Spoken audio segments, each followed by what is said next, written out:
बहुत धन्यवाद पवन जी। हालांकि मैं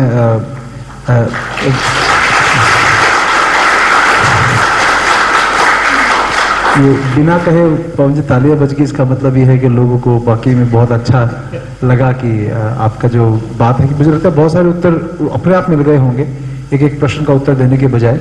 हालांकि एक बात और थी, मैं क्षमा चाहूंगा, आप किताबें यहाँ पर बेचने नहीं आए हमारे पास, लेकिन बहुत जगह मैंने देखा है आपकी किताबें आपने इतनी मेहनत करके इन किताबों को एक किताबों का संकलन और सब कुछ किया है। मैंने देखा एक किताब है इसमें 1998 में कहीं पढ़ी थी लंदन में, इन्होंने उसको छपवाया है, सब कुछ किया है। तो मैं बस वो आपकी जो मेहनत है उसका परिचय एक किताब को बस थोड़ा दे देंगे तो लोगों को पता रहेगा कि जिसका जो विषय होगा वो उसके अनुसार ले लेगा। तो कृपया करके छोटा सा एक निवेदन है मेरा व्यक्तिगत। इसकी छोटी सी भूमिका दे देता हूं कि मुझे जो पीड़ा मेरी है वो आपके सामने रखूं। मेरी पीड़ा ये है कि मुझे लगता है कि अपने देश जो है भारत,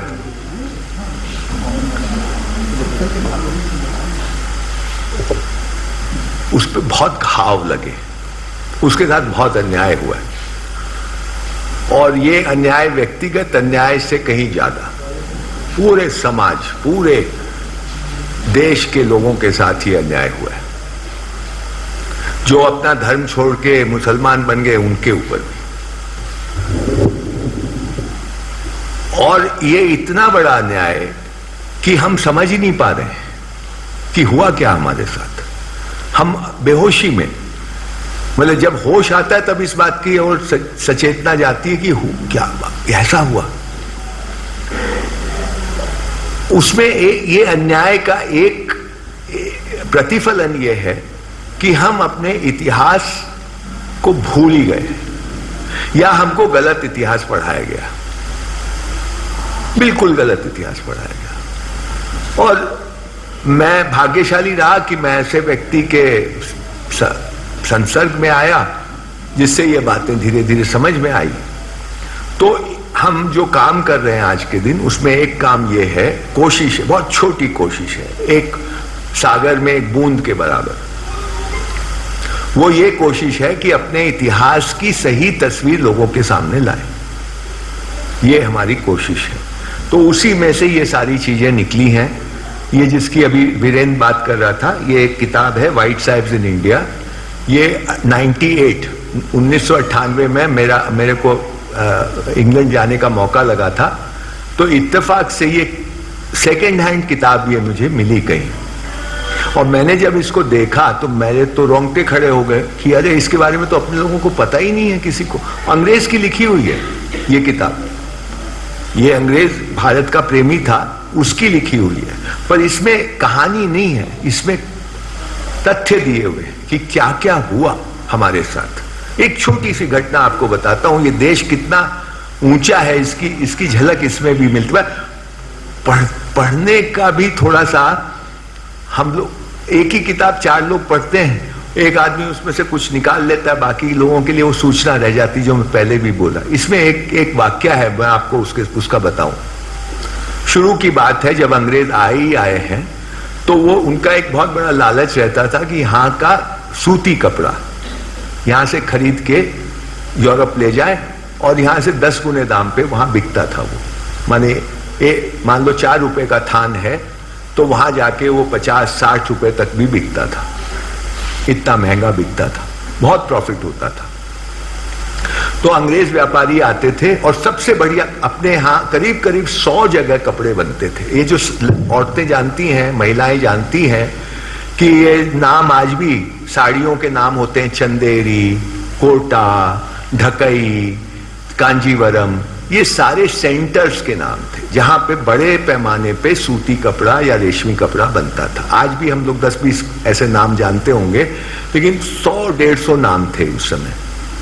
तो बंगाल में सबसे बढ़िया आपने सुना होगा, बंगाल का कॉटन, मतलब एक अंगूठी से निकाल दो पूरे थान को, ऐसा है ना। तो वहां पे ये लोग आते थे और वहां पे जुलाहे के पास गए और बोले भैया हमको 4 थान चाहिए। ठीक है, कितना लोगे? इतना रुपया लेंगे। कब मिलेगा? अगले मंगलवार को आना, दे ले जाना। अगले मंगलवार को आए, उन्होंने दे दिया थान। दूसरी बार अंग्रेज व्यापारी आया, अरे हमको तो भाई 4 थान से नहीं चलेगा, 10 थान तो। हाँ दे देंगे पर 2 हफ्ते बाद देंगे। नहीं 2 हफ्ते नहीं, अगले हफ्ते दो। नहीं हम नहीं दे सकते। अरे थोड़ा पैसा ज्यादा ले लो। नहीं पैसे ज्यादा का हम क्या करेंगे, हम अभी इतना हम यहां का काम करने का सिस्टम है 4 से 5 घंटे आदमी काम करता है, उसके बाद वो बहुत सारा सामाजिक काम है, मंदिर में जाना है, भजन कीर्तन करना है, लोगों का दुख तर्क समझना है। तो यहां का आदमी बहुत कुछ करता है पर अपनी आजीविका के लिए 4 से 5 घंटे वो उतना उसके लिए पर्याप्त है। तो ये बोलता हम पैसे ज्यादा दे रहे हैं, तुम जल्दी कर ना, नहीं दे। अब ये अंग्रेज व्यापारी बोलता है ये तो बड़ा अजीब आदमी है, लालच ज्यादा पैसे दे रहा है, माने 4 रुपए थान की जगह 6 रुपए ले लो तो भी वो नहीं देता है। तो ये अब उसको एक बात समझ में आती है कि अगर हम ये घर पे जब नहीं रहे ये जुलाहा, और इसके घर पे आके हम पैसा छोड़ दें और रुक्का छोड़ दें कि भाई ये हम इतने रुपए छोड़ रहे हैं, अगले मंगलवार को 10 थान के लिए ये पैसा है, मैं अगले मंगलवार को आके तुमसे ले लूंगा, तो ये जुलाहा फंस जाता है कि भाई क्या करें, ये तो घर में आ गई लक्ष्मी, अब ये लक्ष्मी आ गई तो हमको ये तो कमिटमेंट करना पड़ेगा, साहब तो है नहीं। तो उसको बाद में समझ में आता है कि ये साहब तो हमारे पीछे से क्यों आता है। तब उसको समझ में आया कि साहब पीछे से इसलिए आता है कि हम मुंह पे आएगा तो मना कर देंगे, इसलिए पीछे से आता है। तो वो अब ये बात को जब समझते हैं तो घर में एक बच्चे को छोड़ के जाते हैं कि भाई जब साहब आए तो बोलना यहां कुछ मत रखो, उसको रखने मत देना, क्योंकि रखे हुए पैसे को वापस नहीं कर सकता, क्योंकि घर आई लक्ष्मी का अपमान होगा। ये हमारे लोगों की मानसिकता है। हम घर आई लक्ष्मी को वापस नहीं करेंगे, लेकिन हम जरूरत से ज्यादा नहीं चाहिए हमको। अब वो पीछे से वो मना कर देते हैं, नहीं रखने देते। तब जाकर के साहब जो है अब लालच भी नहीं चला, तो अब क्या करता है, अब वो अत्याचार करने लगता है, वो धमकी देने लगता है कि तुम नहीं बनाओगे तो हम तुमको ये करेंगे, वो करेंगे, वो करेंगे, वो करेंगे। ये इस तरह की बहुत सारी चीजें इसमें है। भारत का सौदा कैसे हुआ 1858 में, जब हमारे यहां सिपाही क्रांति हुई 1857 की, तो उसके बाद ईस्ट इंडिया कंपनी से पूरा का पूरा भारतवर्ष खरीदा गया। किसने खरीदा? गवर्नमेंट ऑफ इंडिया ने खरीदा। सुनिए ये बात, ये इसमें इसका पूरा चिट्ठा है कि ईस्ट इंडिया कंपनी के शेयर होल्डर्स को पैसे दिए गए। किसने पैसे दिए? दिए तो इंग्लैंड की सरकार ने, लेकिन अब वो पैसे तो दे दिए, वो पैसे को कहीं से तो लाना है। तो अंग्रेजों ने एक एंटिटी फॉर्म की जिसका नाम दिया भारत सरकार या गवर्नमेंट ऑफ इंडिया, और वो पैसे जो ईस्ट इंडिया कंपनी के शेयर होल्डर्स को दिए गए भारत की एवज में, उस पैसे को डेबिट किया गया। यहां बहुत सारे चार्टर्ड अकाउंटेंट बैठे हैं, वो डेबिट किया गया किसको? गवर्नमेंट ऑफ इंडिया को। अब गवर्नमेंट ऑफ इंडिया जो यहां से टैक्स वसूली करती थी, वो पैसा जाता था इंग्लैंड उस लोन को चुकाने में। उसका पूरा लेखा जोखा है कि भारत का कितने रुपए में सौदा हुआ।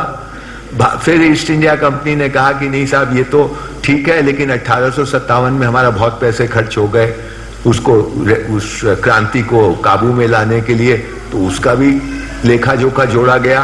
फिर उन्होंने कहा कि हमने अफगानिस्तान में लड़ाई लड़ी, उसका भी लेखा जोखा जोड़ा गया। 3 तरह के लेखे जोड़ करके जो रकम बनी, वो रकम भारत सरकार को चुकानी पड़ी हमसे टैक्स वसूल करके। ये अंग्रेजों की करामात भी इसमें है। क्या मतलब? जगलरी है ना अकाउंटेंसी की। तमाम तरह के मतलब तथ्य हैं, कहानियां नहीं है। तो ये मैंने उस समय पढ़ी तो मैं बोले तो होनी चाहिए। तो इसको 75 साल हो गए थे, तो अब वो कॉपीराइट का मामला नहीं रहता, तो अब इस साल हमने कहीं से जुगाड़ करके इसको छापा।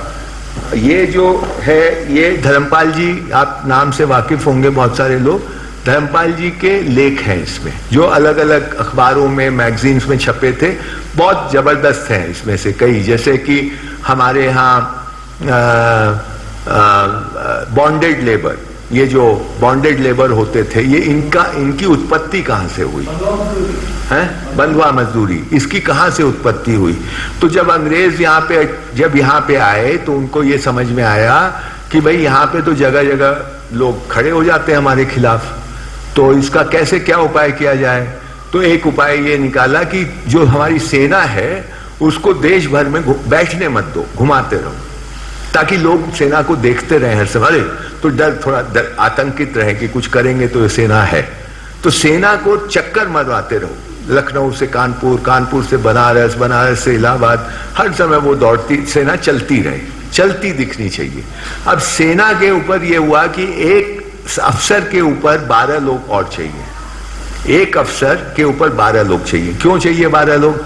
घोड़े वाला, साइज चाहिए, तंबू लगाने वाला, खाना बनाने वाला, भिश्ती, किश्त, ये सब लेकर के हिसाब लगाए। एक अफसर के पीछे 12 लोग, एक सिपाही के पीछे 7 लोग, तो 12 अफसर के पीछे 12 और सिपाही के पीछे 7 अंग्रेज।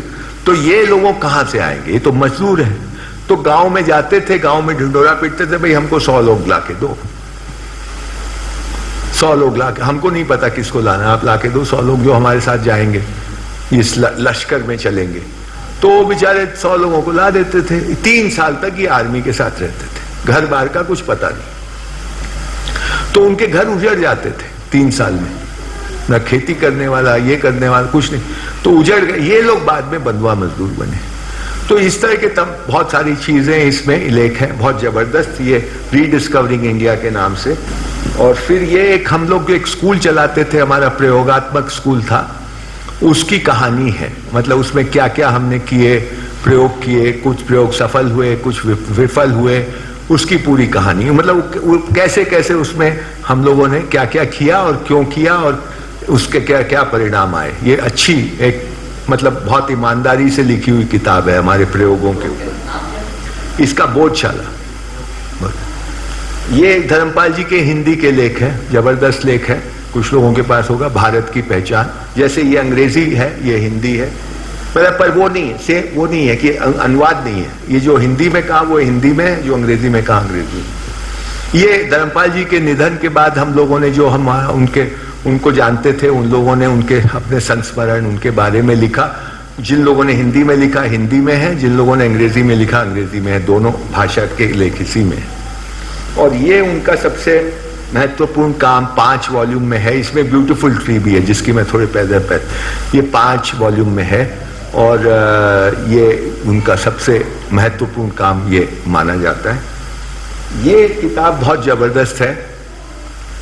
ये गुजराती सज्जन थे, किशन सिंह चावड़ा। ये बहुत गरीब परिवार से बड़ौदा के रहने वाले थे, ब्राह्मण थे।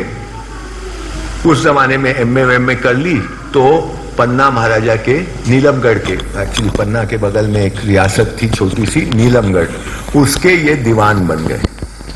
और दीवान तो बन गए, लेकिन राजाओं को तो आप जानते हैं कि राजा लोग उस समय, जब अंग्रेजों के काल के बाद के राजा अलग हो गए, अंग्रेजों के पहले वाले राजा अलग थे, तो अंग्रेजों के काल में तो ये लोग एकदम भ्रष्ट हो ही गए थे। रोज शराब पीना, ये करना, वो करना। तो ये बेचारा सीधा साधा आदमी था, तो इस पर दीवान था, तो उसको रहना पड़ता था महफिलों में, तो बहुत दुखी होता था। तो ये गांधी जी को जानता था, तो महात्मा गांधी के पास जाके अपना दुखड़ा रोता था कि मैं क्या करूं, कहां फंस गया। तो एक दिन गांधी जी ने बहुत जबरदस्त डांट लगाई इसको कि भाई तुम ये देखो, तुमको पैसे की लालसा है तो नौकरी करो, रोना धोना छोड़ो, और अगर तुमको इतना ही खराब लगता है तो नौकरी छोड़ दो, कुछ और करो। ये क्या मतलब है कि एक तरफ रोगे, दूसरी तरफ ये भी करोगे, वो भी करोगे। तो इन्होंने छोड़ दी नौकरी, और उसके बाद ये बन गए घुमक्कड़। और जहां जहां जो जो चीजें इन्होंने देखी, तो इन नाम है अंधेरी रात के तारे, गुजराती में था अंधेरी रात नू तारो करके, उसका हिंदी अनुवाद है। उसमें ये कह रहे हैं कि चारों तरफ अंधेरा है। आज भी हम लोग ऐसे ही कहते हैं, चारों तरफ अंधेरा है, कहीं कहीं कोई टिमटिमा रहा है सितारा। तो ये वो सितारों की बात ये कर रहे हैं, जहां जहां इनको दिखा कुछ टिमटिमा। बहुत सुंदर किताब है, किस्से हैं पर सच्चे किस्से हैं, और बहुत इनकी दृष्टि विलक्षण दृष्टि। इनको जहां किसी को कुछ नहीं दिखता था, वहां इनको कुछ दिख जाता था, सुंदरता। तो उसमें बहुत बढ़िया किताब है। हमारे समाज के बारे में हम जैसा समझते हैं उसको ये थोड़ा सा उसकी दृष्टि साफ करता है।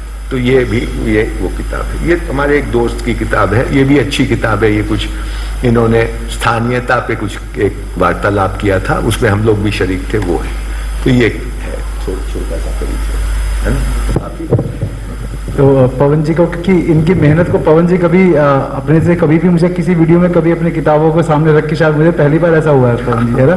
तो कारण था कि मैं खुद जब किताबों में, मैं अगर पर्टिकुलर पुस्तक की बात करूं अंधेरी रात के तारे, तो मैं एक बार एक फेसबुक के लाइव वीडियो में एक कहानी थी जिसमें 1918 की जो महामारी थी, मैं उस विषय को, उस कहानी को पढ़ के सबको सुना रहा था। तो उस कहानी को करते करते मुझे रोना आ गया, बोलते बोलते। क्यों आया? क्योंकि उसमें एक ऐसा बढ़िया वाक्य था, मैं 1 मिनट में बता के फिर हम इस सत्र को विराम देंगे। उसमें था कि वो महामारी के कारण इनके पिता की मृत्यु हो रही थी, और पिता जो है मरते मरते क्या वचन ले रहा है अपने बेटे से कि मैंने जो आश्रम को, जिस आश्रम के गुरुजी का आश्रम था, उनको कोई जमीन दान की थी, कि तू मुझे बस एक वचन दे दे कि जब मेरे मरने के बाद तू कभी भी उस जमीन पे वादा नहीं, वो दावा नहीं ठोकेगा, वापस नहीं लेगा। तो मैं कहता हूं कि इतने ऊंचे आदर्श जिस देश में थे कि वो मरते समय बेटे से ऐसा वचन ले रहा है, तो मुझे वो सुनने के, जब मैंने पढ़ा तो मेरी आंखों में उसी समय आंसू आए। तो ये किताब बहुत अद्भुत किताब है, मैं कहता हूँ। तो आपको ऐसा नहीं कि सारी किताबें ले पाए नहीं ले पाए, लेकिन जो आपकी रुचि की हो जरूर लीजिए, अपने घर में उन किताबों को रखिए आप। क्योंकि जो व्हाइट साहब वाली किताब है मैंने पढ़ी, तो वास्तव में जो भारत में अंग्रेजी राज नाम की पुस्तक है, सुंदरलाल जी के द्वारा 2 वॉल्यूम की है, मैं कहता हूँ हर विद्यार्थी को पढ़नी चाहिए। हर व्यक्ति को जो भारत को समझना चाहता है वास्तव वो पढ़ना चाहिए, उसके बाद आपको ये पुस्तक और ज्यादा समझ में आएगी। तो इसी निवेदन के साथ ये सत्र के लिए मैं पवन जी बहुत बहुत आपको, मैं बैठते बैठे आपको भी काफी देर हो गई है, तो बहुत बहुत धन्यवाद देना चाहूंगा। तालियों के साथ एक बार करतल ध्वनि से पवन जी का धन्यवाद हम करेंगे।